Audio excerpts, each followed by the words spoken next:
Hello everybody, I hope you're having a wonderful day, and today I would like to share with you guys my final thoughts in a form of a product spotlight review of the Kunwu Knives Orion 2. This is one of a couple models from Kunwu that a wonderful friend of the community, Work Knife Balance, lent to me to check out. Kunwu Knives is a incredible manufacturer that has come a very long way in a astoundingly short amount of time, honestly. And this is important to people like me and maybe people like you because, well, I'm not made of money. So companies that are able to pack a lot of knife in the sense of cool materials, fit and finish for a substantially less amount than their general competition, yeah, you gotta pay attention to companies like that. This is a very old model. This was one of the first models Kunwu ever came out with. This is actually discontinued, and it's kind of difficult to find information specifically directly off of Kunwu's website. They've actually taken down the official listings. They're no longer available, but I at least found the pricing on Blade HQ, which again, discontinued, is not available on Blade HQ. You cannot buy these brand new anymore. So yes, this is an old model, but I found the price for, I think, like $209, $210, something like that. This one may have even been a little bit more affordable because this particular variation is an M390, and the listing on the one at Blade HQ was for LMAX, I believe, and LMAX is factually more expensive to obtain and to work with than M390. So chances are this particular unit may have been maybe, I'd say, fairly 175, 180, around there. I think that that's well justified. And again, that's just a ballpark estimate. That's what I think that this thing would be priced at. I could be completely wrong. But again, this is an older model. It did come out maybe, like 2 years ago or so, maybe a little bit longer. Kunwu Knives has been, kicking around for a little while now. But so we'll take the weight. We'll do the 6 size comparison size knives. We'll talk about hardware. We already talked about price, like $210 or something like that. And then at the end of this, I will add a little segment where I talk about if this can be revisited by Kunwu in the future, making a Keen 4 or a compact Keen or something like that, because truth be told, I think this is a really good looking knife, especially in the blade shape here. I think it's just freaking chef's kiss, seriously. Okay, so let's take the weight. This thing does feel kind of dense. There isn't I mean, there is a good bit of weight relieving, but it still feels like a relatively dense model. Of course, all titanium build. I believe all the hardware, the pivot included, it would be steel. 4.5. It is definitely a lot lighter than the last Kunwu that I showed off, which was the X Tau, I believe, and even older model, I think, or I think came about a little bit after this guy right here. But besides all that, so this is the Orion 2, and the other one, I'll get them mixed up, but I don't know why, but I want to call this the Keen. It's definitely not a Keen. It is the Orion 2. I don't know where I get Keen from. Anyway, let's do some size comparison size knives. I got 6 here. Start with the larger ones. This is the MSI. As you can see, the Orion 2 is just a tad bit shorter, so it is a relatively lengthy design, which I do definitely enjoy, and a lot of people that like larger full-size knives will definitely like this model as well. Below it, we have a Spyderco Manix 2 lightweight. The lock stick on that MSI is definitely getting a whole lot better. I don't know why after I put those scales on it just kind of got bad, but it's definitely breaking in all over again. We have CMB Blade Knives Predator and Vision FG. So these would be medium size. Those are both a little bit shorter than the Orion 2. Last one was definitely not least, the FT2103 and Native 5 by Spyderco. So these are the small guys. Just hope these guys give you a good visual representation of what this Orion 2 is all about. All right, so let's get into the overall design and what I think about it. I think this is a pretty cool freaking knife, especially the blade. I went ahead and took this apart, cleaned it, I tuned up the lock bar tension. I actually tightened it up a little bit to hopefully increase the tension on that flipper tab because it did feel a little bit light. Chances are that was just from it being broken in and well used. The edge on this thing was completely obliterated because it is a well-loved and used knife by my buddy Work Knife Balance. There weren't any like chips or rolls. The edge was just gone because he just used it so much, which is absolutely a testament to, you know, him enjoying this knife and actually using it, which is really cool. But it absolutely needed a new edge, especially if I was going to be doing some light, you know, cardboard destruction, just paper test, just seeing how this thing feels going through common materials. Blade finish on here is a little smudgy because it is a I suppose a high polish or high reflectivity satin. You could see right there. And this is M390. It hasn't really seen any kind of patining or corrosion. It looks quite the same as I would assume it would be brand new, so that's pretty cool that it hasn't gotten discolored or any weird marks or anything like that. I went ahead and put, I believe, a 17 or 18 degree edge in there, so it is definitely pretty slicey. Talking about the blade itself, I think it's a very attractive looking blade because it is a drop point, but it's like the spine has a continuous belly where it just arcs down. So the tip, while it is a little bit higher than the pivot, utilitarian cuts definitely pretty sweet with this one right here. You do have to lift up just a tiny bit, nothing super crazy, but it's good enough for me. I'm not going to complain too much about that. There is some jimping here on the spine. It is meaningful. I do feel it. It works rather well. I do definitely would have appreciated if maybe it continued out just a little bit further, but the way that it's designed here with this swedge here and how it kind of gets a little bit wide right there, because this is all flat right here, I think it would have looked a little funny, or it might have been a little difficult to add jimping there, but it's there. I just wish that there was a little bit more of it. That's just me. We can go ahead and talk about, I suppose, your execution of the plunge grind. At this point in time, from now handling a couple of Kanwu's older stuff, I could definitely say, and maybe even some other newer stuff, they have gotten better at their plunge grind execution. They've gotten relatively tight, but their stock thickness, their behind the edge thickness is still very robust. And while a lot of people don't really mind it so much, for people who actually sharpen and use their knives and I don't want to say baby their knives, but people who know what they're getting into. Let's say you're a construction worker and you know you're going to be, you know, beating down doors with a knife. You should probably use a fixed blade, not a folding pocket knife, right?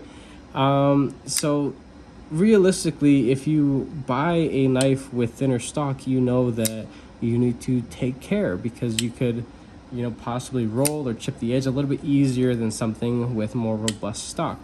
I will say that moving into the segment where I talk about what could be done, I would definitely say that it's gonna kind of, I'm gonna talk about what this thing is right now, but also blend parts of what I think it could be in the future if this is definitely revisited.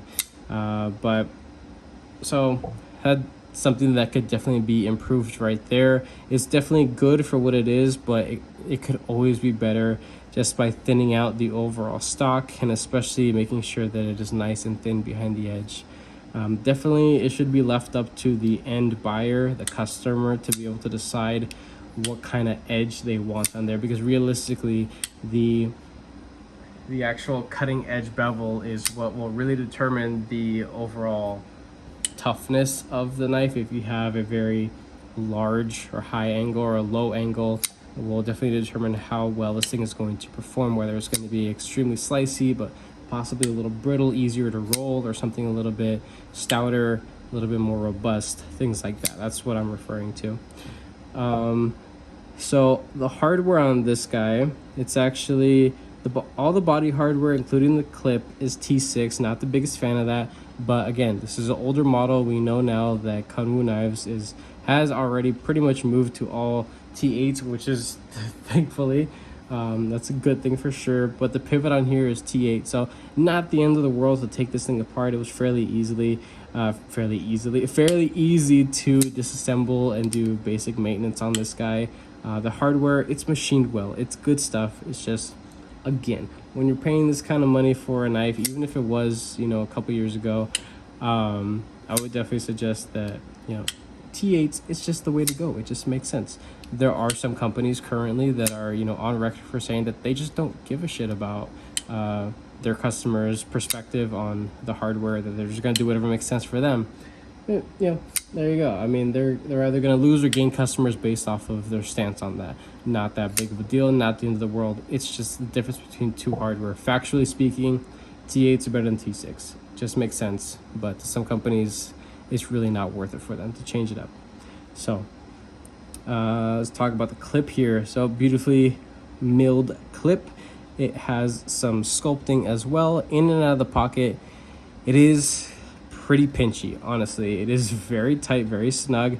I did not bend this out or manipulate the clip at all because it's not my knife, so I'm not going to do something like that or risk, you know, possibly messing it up or anything like that. Now, while titanium is extremely malleable and very forgiving, again, still didn't want to do that because it's not my unit. So the carry experience, it was a little pinchy in and out of the pocket with thicker pant material or thinner pant material. That's just kind of how it was overall. Talking about the action here, I did mention earlier that I tuned it up when I did some maintenance on this because I felt like it was just a little too loose or a little too light, I suppose. But I realized that when I took this apart, that the detent hole that's made into the blade, there's actually a chamfer around the hole, so it's not just a crisp, clean hole. It actually has a rounded edge, and I'm assuming that's to help in the transition of actually, you know, having the blade fall in a little bit smoother or helping in the break-in process, because as a traditional ball and detent system, ball hole detent system, that kind of thing, eventually through the process of breaking in, the hole will eventually create a smoother drop-off point for the ball to fall into, allowing for a clean closing action. This, while it does have wonderful action, there is actually multi-row ceramic bearings on, I believe, a Teflon cage. The action is quite good. It's extremely smooth. It does need to I guess be used a little bit more. The pivot had to be cranked down on this because I did get a little bit of side to side for some reason, up and down. I mean, there's nothing there. It's freaking wonderful lockup. But because of how they designed the detent hole, that's not something that you could modify after the fact. So that's something that you just have to be okay with. Chances are the detent on all units would be on the lighter side, and this is what I would consider a lighter detent flipper only knife. Now, a couple other little things that are cool about this. Around this time, they started adding little pops of fancy material. They use I believe a Timascus pivot collar. Now this one is a little beat up, a little faded looking, maybe not the best cut or the best piece of Timascus to show off the different layers and banding of color and stuff like that when it gets anodized. Chances are it's also a heat anodization, which is a whole lot more durable, in my opinion, than typical standard anodization through an electrolytic solution. That's the type of anodization that I do. I'm sure there's a more abbreviated form of that, maybe just standard anodization. But I had to go and say something fancy to make myself sound smart, right? Then you have a geared backspacer that is proud. Everything is nice, well machined, also titanium. A little lanyard loop right here that sticks out. It's comfortable. It's not a hot spot. Nothing about this knife is a hot spot, which is freaking great. Actual in use in hand, this is a good sized knife, and even if you want to sit and rest on that flipper tab, you can if you want to, but if you push too hard or you're not too careful, you're right on that edge pretty much. I have large to extra large size hands, but I have relatively slim fingers. Me personally, And this is where we're really going to get into what I think this could be in the future if Kanwu Knives ever decided to revisit this model. I have a couple little critiques here and there that I would definitely say would improve this thing overall. The size is freaking incredible. So that's something that could definitely stay. A compact, I'm sure, would be very welcoming as well. But one thing I'd say is to absolutely thin out the stock, make sure it's a little bit thinner behind the edge, tighten up that plunge grind right there, and possibly, just possibly, this is something that I would do if this was my unit. I would actually do a flipper tab, delete, and add studs. That space right there, it is freaking perfect for studs. You clear that, hold on. You clear that this little tab area right here. If you were to put some standard like bug out side studs, not super, you know, tiny, but standard size like bug out or Benchmade size thumb studs, I think that would be freaking perfect. It would make this thing a whole lot more streamlined and cleaner looking. And even if they wanted to continue making the detent hole with that little chamfered or rounded lip, because of how smooth the transition is, you could be able to continue having the lighter detent, but now it would be even better tuned for stud deployment. I mean, that would be pretty freaking great. I think I might actually be able to push off here. My hands might be a little too slick right now. But earlier when I was in the garage and I was messing with this thing and my hands were like really dry from like cleaning chemicals and stuff, I was actually able to push off of that flat spot and actually deploy it. So that just kind of shows you how light the detent on this thing actually is. But I think this thing would be freaking sick if it came in a compact size, something a little bit shorter overall. Get rid of the flipper tab, put some studs on there, and start applying that special sauce that they've been doing to a lot of their new stuff, like their DLC coating. Oh man, that stuff is it's just hot. That's just what it is. It's just hot stuff right there. The Timascus pivot collar, I definitely say, is a nice little add-on, but it could probably be optional, and especially the customer. Some people just don't really like the little pop of color. People like stuff that's a little bit simpler, but having variety available for your customers is something that I believe is, you know, very much appreciated, and a lot of people could agree with that, definitely. Again, going to all T8s it would make sense.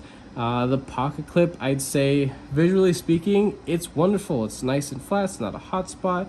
It has plenty of attitude and character to it, but I definitely say that the pinch point right there should be kind of revised, shortened down a little bit, maybe slightly extended, and just to allow for a smoother ramp and transition going in and out of the pocket, because it is a little pinchy. That's all that it is. The pivot, what they're using in there, their multi-row ceramic bearings, I think that it is plenty good. I don't really have any genuine complaints about it, but honestly, I think that Kanwu should probably consider making a simpler pivot to allow people to add in stuff like skiffs or taco bearings, or there are a couple other people out there that make their own higher end bearing and pivot systems that people love to do. I mean, for example, like majority of my knives have skiffs, and they are extremely inexpensive and typically do make a good enough difference for people who really care about action. Now, there's nothing wrong with the action in this thing and a lot of other Kanwus nowadays. Like I used to own a full-size reverse tux deal. Sorry about that little interruption there. So as I was mentioning, I used to own a full-size DLC Padre, and it was a wonderful carry experience. They have their DLC coating. It's freaking wonderful. I think that's something that could absolutely be applied to this in the future. And there really isn't a whole lot else I could say about this that would change. Like, this thing is so damn close to perfect. If this was revisited currently with what we know Kanwu can do, chances are they would automatically address all the stuff that I'm I guess nitpicky, not so much complaining about or harshing on, it's just nitpicky stuff. So different finishes on the blade, tightening up this, thinning things out a little bit, all T8s. Chances are they may leave the clip alone, but or add some different texturing options and things like that to the overall I guess scales here. So, but that is pretty much it. There's not much else that I think is really worth mentioning. There's a lot of skeletonization. The actual access to the lock bar, it's wonderful. It's super comfortable. I think if in reviews or product spotlights, if I ever forget about talking about the access or the interaction with the lock bar, liner lock, or whatever it is to disengage, you could easily just assume that it's very comfortable and not noteworthy. It's everything that it needs to be. If it's uncomfortable, you'll definitely know if I'm shitting on it. But I think it's very comfortable. I think that the tension on the frame lock itself is quite appropriate for the overall build. The lockup is beautifully solid. They do have a hardened steel insert with ceramic detent ball. All the good stuff, all the typical bells and whistles that you would typically get. And the coolest thing about this is that they offer something like this a couple years ago. And in this wonderful hobby, this incredible industry, this thing moves fast. Like this industry moves really, really fast. So for them to have offered something of this build and this quality just a couple years ago, their general competition, they were freaking killing it. And even right now, they're doing some pretty incredible stuff for not that much more. When it comes to talking about inflation and things like that, realistically speaking, they haven't really done a whole lot to compensate for inflation. They're still putting out really cool stuff with even fancier build quality, tighter tolerances, and cool fit and finish, different materials and finishes. I already said finishes, things like that. You guys know what I mean. But that's pretty much it. I hope you guys liked this video. If you did, go ahead and leave a like down below. If you are subscribed, thank you so much. I appreciate all your support and your patience, of course. If you are not subscribed, please consider subscribing because I have plenty more videos and content coming you guys this way. And with that being said, I hope you have a wonderful rest of your day.